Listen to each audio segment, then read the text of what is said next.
Je vais maintenant vous dire comment cela se passe si vous êtes cas contact d'une personne malade.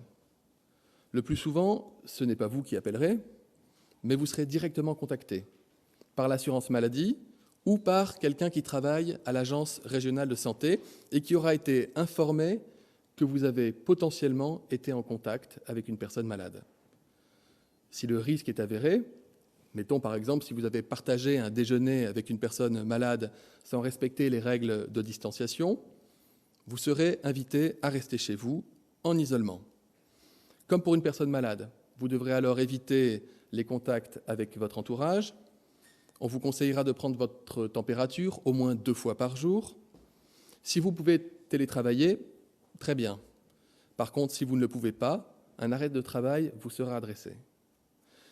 7 jours après le dernier contact avec la personne malade, vous serez à votre tour testé par PCR dans les mêmes conditions qu'une personne malade.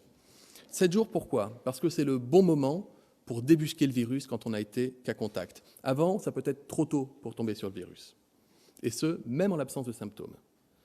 Si votre test revient négatif, votre médecin pourra, sous condition, vous proposer, dans certains cas, d'alléger votre isolement, mais celui-ci devra durer en moyenne encore 7 jours supplémentaires, parce qu'un test négatif n'exclut pas totalement la maladie.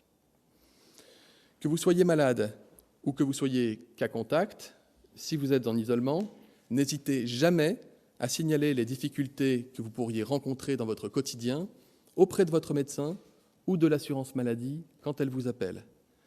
Des cellules territoriales d'appui sont constituées partout, en lien avec les préfets, pour vous venir en aide. Enfin, si en général l'isolement est possible à domicile, votre médecin pourra vous proposer, selon votre situation, d'effectuer cet isolement hors de votre domicile, comme par exemple dans un hôtel, et là encore, les besoins seront pourvus par des équipes des cellules d'appui territoriales.